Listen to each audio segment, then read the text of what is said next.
এবার আসছি প্রিয়াকে নিয়ে ভিডিও। কালকে ভিডিওটা করেছিলাম, গতকালকে ভিডিওটা আপলোড দিল। অবাক লাগলো, গতকালকে ভিডিওটা ও কেন তাহলে ডিলিট করে ফেলেছিল। আমার মনে হয় কোনো মিউজিক আসছে বা কিছু কপারেটিভ হবে তার জন্য। গতকাল রাত্রের ভিডিও আজকে আবার আপলোড হলো। গতকালকে ভিডিওটা চোপা মুখ চোপা চোপা করতে চোপাই আসে। গতকাল রাত্রে ভিডিওটা প্রিয়া হাটিয়ে দিয়েছিল যখন আমি ভিডিওটা করি। তারপর আবার আজকে দেখলাম ওই ভিডিওটাই আপলোড করেছে, যেখানে ও বলেছে বসে বসে স্বামী স্ত্রী একসঙ্গে থাকা হবে না, আলাদা থাকবে। কারণ হচ্ছে বাচ্চাকে দেখভাল করা, ছোটটার যত্ন, বড়টার যত্ন হচ্ছে না, উনির যত্ন হচ্ছে না, ব্লা ব্লা ব্লা। বড়টার যত্ন অনেক দিন ধরেই হচ্ছে না, বড়টার যত্ন অনেক দিন আগের থেকেই বন্ধ। বড়টার যত্ন 2024 স্টার্টিংয়ে যখন ও টাকা উঠাবে বা অসুস্থ বলে বিএমটি করাবে বলছিল, তখনও বলছিল যত্ন আমি করাতে পারছি না, কারণ এত কন্ট্রোভার্সি ভিডিও হচ্ছে, আমার মাথা ঘুরছে, শরীর খারাপ লাগছে, আমি যত্ন করব না ভিডিও করব না বাচ্চাটাকে দেখব। তখনও পারতো না। বেলা 12টা 12:30টার সময় ছেলেটাকে সিদ্ধ ভাত দিত ব্রেকফাস্ট হিসাবে। বেলা 12টা 12:15 দেখেছি, তখনই 2024 কথা বলছি। 24 চাকরি করেছিল, হ্যাঁ 24। তখন আমি অবাক হয়েছিলাম, যার জন্য তুমি তো চিন্তিত তাকে তুমি বেলা 12:15 ভাত দিচ্ছ। ওই লেটে উঠেছে, লেটের কাজকর্ম করে টোরে ভিডিও করতে তো দেরি হয়ে যায়, তখন ওরকম করেই ও ভাত দিয়েছিল। এখনও দেখো ছেলে স্কুলে যাওয়ার আগ মুহূর্তে ও 8:30টার মধ্যে স্কুলে যেতে লাগে, লাস্ট টাইমিং মধ্যে স্কুলে 8:30টায়। 8টার সময় বাবা যাচ্ছে বেরিয়ে গিয়ে স্কুলের টিফিনের জন্য কেক দেবে। কেক আনতে হতে পারে দোকানটা নিচেই একদম কাছে, বাট স্টিল বাচ্চার টিফিনটা অ্যাটলিস্ট আগের দিন রাত্রেবেলায় মারা মনে রাখে সকালে টিফিন দেবো, টিফিনটা আছে কিনা দেখো তো, যাও তো দেখে ফেলা উচিত না। ভাববেন না নতুন বাচ্চা হলে পরে মনে হয়, আমরাও কিন্তু 2 বাচ্চার মা। হ্যাঁ, আর প্রিয়ারা অনেক লাকি, বাপের বাড়ি শ্বশুর বাড়ি সব একসাথে এখন না থাকলেও কাছে পিঠে ছিল। আমাদের সেকেন্ড চাইল্ড হওয়ার সময় কিন্তু ওই প্রথম ওই একটা মাস রিলেটিভরা 2 তরফে এসেছিল, 15 দিন করে থেকে চলে গেছিলো ব্রত পর্যন্ত, যেহেতু আমাদের ব্রতটা 1 মাস হয়, ধরাছোঁয়া থাকে না। হ্যাঁ, আমাদের অবশ্যই মেড সার্ভেন্টরা ছিল, কাজের লোকরা ছিল, কিন্তু রিয়েল রিলেটিভরা ছিল না। সেখানে প্রিয়ার মা শাশুড়ি, এখন শ্বশুর বসে পাহারা দিচ্ছে, কাজের লোক নেই, রিয়েল রিলেটিভরা কিন্তু আছে। এখন চলে যাচ্ছে প্রিয়া তার বাপের বাড়িতে। তাহলে যত্নটা ওর ছোট ছেলের হবে, কিন্তু বড় ছেলের যত্নটা ওই কেক আর ওরকম ফল, কতটুকুন সুস্বাস্থ্যকর খাদ্য বাচ্চাটাকে দেওয়া হয় বা খাওয়া হয় সেটা কিন্তু দেখিও না। একটা এইরকম বয়সে বাচ্চাদের দেখবেন ওই জটিলা মেয়েকে time to time Glucon C, Glucon D, ডাবের জলটা খুবই ভালো বাচ্চাদের জন্য, এরকম করে দেয় বাচ্চাদেরকে খেতে। ম্যান্ডি নানা রকম ফ্রুটস দেয় একটা টাইমে, যদিও ম্যান্ডির বাচ্চা মেয়ের ফ্রুটস বিকেল 5টার সময়ও দিয়েছিল, ডাক্তার বলেছিল ফ্রুটস খেতে, ওর যেহেতু ওয়েটটা বাড়ছিল না, কিন্তু কিছুটা করছিল। কিন্তু সেখানে প্রিয়ার ছেলের কিন্তু সেরকম একটা ভালো ফ্রুটস, ভালো খাবার দেখা যায় না। যে একটু গাজরের হালুয়া করে দিলাম, না না, বাচ্চা তো এখন হয়েছে, এখন 1 মাস আমি বলছি না, এর আগের কথা বলছি। আর এখন 1 মাসও নিজেদের ইলিশ মাছ খাওয়া, ইলিশ মাছের ঝোলটা ঠিক আছে দেখার উপায় আছে। তো বাচ্চাটাকে একটু গাজরের হালুয়া করলে, গাজরটা তো ভিটামিন এ থাকে, কাজু কিশমিশটা তো ভালো ফুড ভ্যালু থাকে, একটু বেশি করে রাখলে 2 দিন টিফিন দেওয়া যায়। ওই কেক কিনে এনে টিফিন দেওয়ার থেকে বেশি অনেক ভালো টিফিনে গাজরের হালুয়া দেওয়া হয়, সাথে কোনো 1-2টো ফ্রুটস আইটেম দিয়ে দেওয়া হয়, যেটা গুড ফর হেলথ। আপেল, পেয়ারা, গাজরের হালুয়ার সাথে খাওয়াই যায়, সেখানে না সাইট্রাস ফুড না হলে সেখানে কোনো রকম অ্যাসিডিটি হওয়ার চান্স থাকে না। তো সেগুলি আমরা কিন্তু প্রিয়ার ভিডিওতে দেখি না। ও বড় ছেলে নিয়ে ভীষণ চিন্তা করে, বড় ছেলের কথা খুব ভাববেই, ছেলেটা তো অসুস্থ ভাবে, কিন্তু ছেলেটার জন্য সেরকম একটা খুব বেশি কিছুটা করতে কিন্তু আমরা বাস্তব জীবনে দেখি না। খালি বলে, চিন্তা হয়, ভাবে, মা তো ভাববেই, কিন্তু যে প্র্যাকটিক্যাল যেটা প্রিয়া বলেই দিল, কখন স্কুল থেকে এসেছে, কখন ধূপ করে স্নান করে ফেলছে, কখন আমি দেখার সময় পাইনি। ও বলেই দিল। আগেও প্রেগনেন্সিতে ছিল ব্যস্ত, সত্যি কথা। মিশোর এতগুলি অ্যাড করছে, হ্যাঁ 11ওর দেখলাম ব্র্যান্ড প্রমোশন, তাওয়ার ব্র্যান্ড প্রমোশন করছে, প্রচুর ব্যস্ত। তাছাড়া দেখলাম অভিও এখন ভিডিও দিচ্ছে রেগুলার, ভালোই খুব সুন্দর করে এডিটিং করছে এবং খুব সুন্দর করে ভয়েস ওভার দিচ্ছে। বেশ মজা লেগেছে আমার ও ভয়েস ওভারগুলি শোনার পর, বেশ মিষ্টি করে, বেশ মানে আনন্দ, যাকে বলে এন্টারটেনমেন্ট করেই কিন্তু ও ভিডিওগুলি করছে। তো কালকে আমি একটা ভুল করেছি, আমি আজকেও ভুলে যাচ্ছিলাম। কালকে আমি প্রিয়াকে মাথায় দেখলে চোপা করছে, এখনও মুখে চোপা নামটা আসছিল, মুখে দেখলে চোপা ঘুরে, তো তাই আর প্রিয়াকে কালকে আমি অ্যানিভার্সারির উইশ করিনি। Happy anniversary, belated happy anniversary Priya, কালকে আমি প্রিয়াকে উইশ করতে ভুলে গেছি, মানে কথা বলতে বলতে বলতে বলতে ওই লাইনটা জানতাম হ্যাপি অ্যানিভার্সারি ছিল, কারণ ও তো কমিউনিটি পোস্টই দিয়েছে। কিন্তু সবচেয়ে মজার ব্যাপার হচ্ছে অভির ভিডিওতে অভি যখন উইশ করছিল কত বছর 10 বছরে পড়েছে না 11 বছরে পড়েছে বলতে পারছিল না, তখন প্রিয়া মনে করে দিচ্ছে 9 বছর শেষ হলো 10 বছরে পড়েছে। এবং এইবার অভি কিন্তু প্রিয়াকে খুব সুন্দর একটা গোলাপের তোড়া, একটা সুন্দর ড্রেস এবং যথেষ্ট দামি একটা ড্রেস দিয়েছে, এবং কালারটা খুবই সুন্দর ছিল ড্রেসটার। আর কেক এনেছে, ভালো সুন্দর কেক এনেছে, এটাও ভিডিও দেখিয়েছে।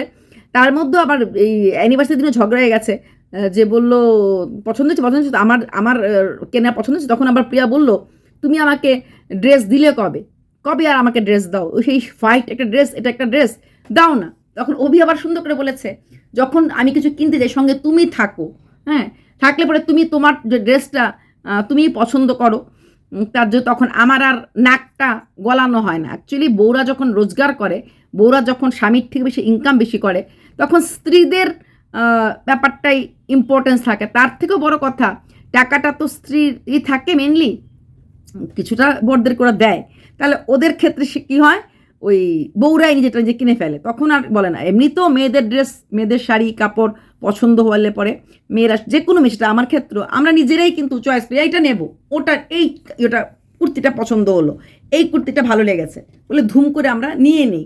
তখন আর হাজব্যান্ডদের পছন্দ বা অপছন্দের হ্যাঁ দেখাই, এটা ভালো লাগছে এটা নেব, এটা এটা নেব কি এরকম হয়তো দেখাই, কিন্তু পছন্দটা সেটা আমাদেরই থাকে, জিজ্ঞেস করা হয়।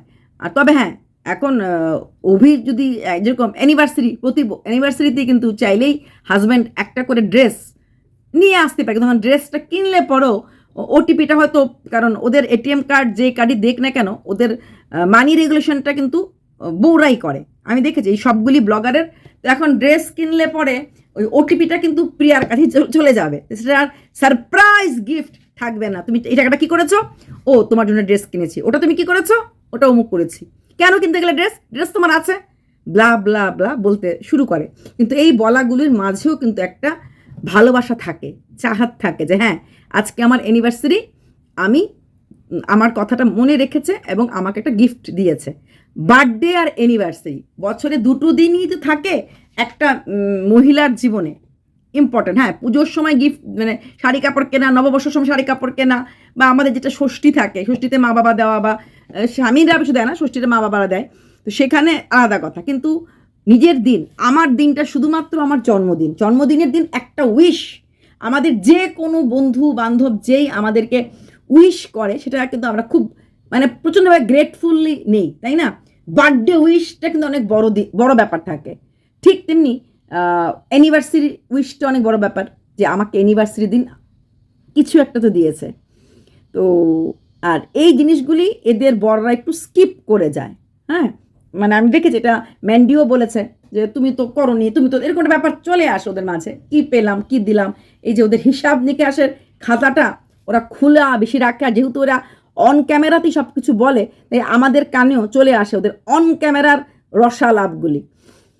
তো যাই হোক, কাল আমি বুঝতে পারলাম না কালকের ভিডিওটাতে আমার মনে হলো কপিরাইট ব্যাপারটা এসছে কিনা, যদিও প্রিয়া কিছু কথা লিখেছে কিনা আমি খেয়াল করিনি কমিউনিটি পোস্টে, কারণ মাথার মধ্যে খালি চোপাই বেশি ঘুরছে।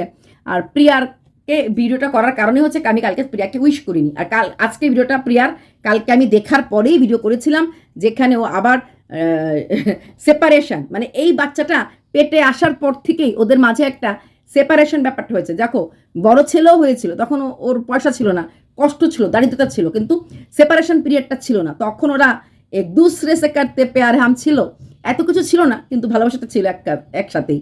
তো তখনও 9 মাস মধ্যে সেপারেশন হয়নি, বাচ্চা হওয়ার পর সেপারেশন, কারণ যেহেতু জয়েন্ট ফ্যামিলি তখন থাকতো, শাশুড়ি যা সবাই ছিল, তো এক বাড়িতে থাকতো। আর এখন সব কিছু আছে, কিন্তু প্রেগনেন্সি পিরিয়ডও একটু অশান্তি ছিল, সিঙ্গেল মাদার টাদার হয়ে যাচ্ছিল প্রিয়া হঠাৎ করে। কারণটা এখনও একটু মানে বুঝতে পারলাম না, সিঙ্গেল মাদার হয়ে যাচ্ছিল, কিন্তু তারপরেও দেখলাম ও চলে এসছে ফ্ল্যাটে। হ্যাঁ একাই ফ্ল্যাট খুঁজছিল, 3টা ফ্ল্যাট দেখার পর চলে আসলো, কিন্তু আসার সময় দেখা গেলো অভিকে নিয়েই আসলো, অভিকে রেখে আসেনি। তো আসার পরে 1-2 মাস পরে ও 12 দিনের জন্য অভি চলে গেছিলো, এবং কখন গেছিলো, দ্যাট টাইম প্রিয়া 7 মাসের প্রেগনেন্সি, মানে ভালো প্রেগনেন্ট। সেই অবস্থাতে প্রিয়া একা ডাক্তারের কাছে গেছে, ছেলেকে নিয়ে একা প্রথম যে স্কুলটাতে ভর্তি করাবো ছেলে একা গেছে, 12 দিনের একটা জুদাইকা মৌসুম ওদের চলছিল। তখন সেই সময় আমরা প্রথম জানতে পারলাম যে প্রিয়ার স্বামী দেবতাটি মাদক মাদক বলে না, মদকে তো মাদক বলে না, মানে মদে আসক্ত। এটা কিন্তু আমরা জানতাম না, ফার্স্ট টাইম জানতে পারলাম। ড্রিঙ্ক সবাই করে, কম বেশি সবাই করে, অল্প বিস্তর। কিন্তু প্রিয়া যেটা বলেছে ওর হাজব্যান্ড একদম সংসার পরিবার সব ভুলে যায় বন্ধুদের সঙ্গে গেলে পরে, সেটা একটা অনেক অনেক অনেক বড় একটা এলিগেশন আমরা বলতে পারি। যে বন্ধুর কাছে গিয়ে বা বন্ধুর পাশে গিয়ে নিজের স্ত্রী এবং যে কিনা প্রেগনেন্ট তাকে ভুলে যাওয়াটা এর থেকে বড় ব্যাপার হয় না, তাই না? তো সেখানে গিয়ে জানতে পারলাম। আর এখন আলাদা হচ্ছে বাচ্চাটাকে সুস্থ রাখার জন্য, নিয়ে সুস্থ থাকার জন্য, মানে আলাদা হওয়া ওদের কপালে লেখন আছে। এদিকে কিছু রিকোয়েস্ট এসেছে, দিদি মিতু তানিশ আজকে ভিডিও দেয়নি। আমিও ওয়েট করছিলাম মিতু তানিশের ভিডিওর জন্য, দেখলাম আসেনি। ও কালকেই তো তানিশ বলেছিল আজকে সকালবেলা উঠে অনেক দূর ওদের বোধহয় শিলিগুড়িতে ব্যাংকটা, এটাই তো বলছিল, শিলিগুড়িই তো বলেছিল, হ্যাঁ শিলিগুড়ি না, হ্যাঁ শিলিগুড়িই বলেছিল। তো সেখানে অনেকটা দূর, সেখানে ওদের ব্যাংক, মূল ব্যাংক, সেই ব্যাংকে যাবে। হতে পারে মিতুকে নিয়ে গেছে, বা মিতু হয়তো একা আছে আর ব্লগিং করেনি। তো মানে গতকালকে গেছিলো, গতকালকে ভিডিও মানে পরশু ভিডিও দিয়েছিল, আর আজকে মিতু এখন ভিডিও দেয়নি, মানে গতকালকে হয়তো গেছে। তো সে আর মিতু বলেই দিয়েছে ওর মন মেজাজ ভালো না, টাকাটা না আসলে পারে। এটা সত্যি কথা। এত পরিশ্রম, 2 বাচ্চা নিয়ে এত থাকার পর, এত পরিশ্রম করার পর, ভিডিও করার পর যদি টাকাটা না পাওয়া যায় তখন ভীষণ কষ্ট। এটা মৃত্যুর ক্ষেত্রে না, পৃথিবীর যে কোনো ক্ষেত্রে, যে কোনো পরিশ্রম, মানুষ যখন পরিশ্রম করে, সমস্ত লোক পরিশ্রম করে অর্থের জন্য, ভাতের জন্য। আমাদের মতো লোকরা এই যে কন্ট্রোভার্সিতে এসেছি, এই যে লোকেরকে নিয়ে কথা বলি, কত জুতা টাতা খাই তো আমরা, তো কম খাই না কেন, পাপি পেটকে নিয়েই তো করি। তো সেখানে দাঁড়িয়ে মিতুর মনটা ভেঙে গেছে, মিতু বারবারই বলছিলাম মনটা ভেঙে গেছে, মনটা ভেঙে গেছে, এই জন্য তো ভিডিও হয়তো দেয়নি। সবচেয়ে মজার কথা একটা বলবো, আজকে মিতু তানিশের ভিডিও খুঁজতে গিয়ে আমি হঠাৎ করে একটা মিতু নামে একটা ভিডিও আসলাম। এগুলি আসে, আমরা যখন কাউকে নিয়ে ভিডিও করি স্ক্রোল না করলেও ভিডিওগুলি চলে আসে। দেখলাম কি চ্যানেলটার নাম মিতু, মানে চ্যানেল ওনারের নাম মিতু। হাসির কথা এটা, ওর একটা বাচ্চা আছে, বাচ্চাটার নাম হচ্ছে তানিশ। মিতুর ছেলের নাম তানিশ। আমি বলছি তানিশ লেখা, মিতু লেখা। আমি প্রথম ভাবলাম মিতুর তানিশের কি আরেকটা কোনো চ্যানেল খুলেছে, বা একটা অনেকটা সাইডে খুলে রাখে না, এরকম কিছু করেছে কিনা। তারপরে দেখলাম সাইডে লেখা মানে বাচ্চা, দেখো আজকে তানিশ কিভাবে খেলছে, দেখো আজকে তানিশ কি করছে। আমি দেখে হাসতে হাসতে শেষ, পুরোটা স্ক্রোল করে দেখলাম একটা বাচ্চা নানা রকম ভঙ্গি। তো মার নাম মিতু, ছেলের নাম তানিশ। দুনিয়া মে বহুত কুছ হোতা হ্যায়, ক্যা হতে হতে ক্যা রুক যাতা হ্যায়। যাই হোক, মিতু তানিশ ভিডিও দেয়নি, তোমাদেরকে আমি কিছু আপডেট দিতে পারলাম না, এটাই বললাম। ওরা হয়তো গেছে ওই ব্যাংকে তার জন্য, বা হয়তো মিতু যায় নাই, তানিশ একা গেছে, মিতু আর ব্লগটা একা একা করলো না। একটু রেস্ট তো দরকার পড়ে, একটু ঘুম, একটু রেস্ট। কারণ ভিডিও করতে গেলে তানিশ যদি না থাকে, মিতুকে কনস্ট্যান্ট স্ট্যান্ডের মধ্যে রাখতে লাগে, ক্যামেরাটা স্ট্যান্ডের মধ্যে রাখতে গেলে এডিটিংটা বেশি করে করতে লাগে। যখন আমরা স্ট্যান্ডে রাখি না, অনেকের আছে ভিডিও শুরু করার আগে 1 2 3 4 5 দিলে হয় ফটোতে, আবার অনেকে ক্যামেরাতে থাকে না, সেটা তখন এডিটটা বেশি করে করতে লাগে। নানা রকম দিক্কত হতা হয়। ভিডিও করা, ব্লগ করা, কোনো কাজই পৃথিবীতে খুব ইজিলি না, হয় না, এফোর্ট সব কাজই দরকার পড়ে। তো এইটুকুনি। তোমরা আবার বলবে দিদি তুমি কালকে যারা রিকোয়েস্ট করছে তুমি তো প্রিয়াকে উইশ করোনি, প্রিয়া ভাববে উইশ তো করলো না, কন্ট্রোভার্সি করতে বসে গেল। সরি প্রিয়া, কালকে আমি অ্যাকচুয়ালি মাথাতে, বুঝতেই পারছো, সারাক্ষণ তোমাকে আমি 3বার 2বার চোপা তো বলেই ফেলেছি, আরেকবার বলতে গিয়ে ডুব দিলে ফেলেছি, মাথার মধ্যে শুধু চোপা চোপা চোপা ঘুরছে, কি হচ্ছে কি হচ্ছে না, তাই মানে উইশটা করতে গিয়ে ভুলে গেছি। তো যাই হোক, তুমি কেন পুরোনো ভিডিওটা দিলে আজকে সেটা বুঝলাম না, কেন কাটলে, কপিরাইট এসেছিলো সেটাকে আমিও জায়গায় শুনছিলাম একটু গানের আওয়াজ, হ্যাঁ। তো এটার জন্যই কি তুমি মানে ওই জায়গাটাতে ভয়েস ওভার দিয়ে বা মিউট করে কী করেছো আমি কিন্তু বুঝতে পারিনি। If you kindly explain it will good. যদি বলে দাও কেন করেছো, হ্যাঁ, তাহলে বুঝতে পারবো। আর জানি না কমিউনিটি পোস্টে কিছু লিখে দিয়েছো কিনা, সেটাও কিন্তু খেয়াল করিনি। চলো বাই।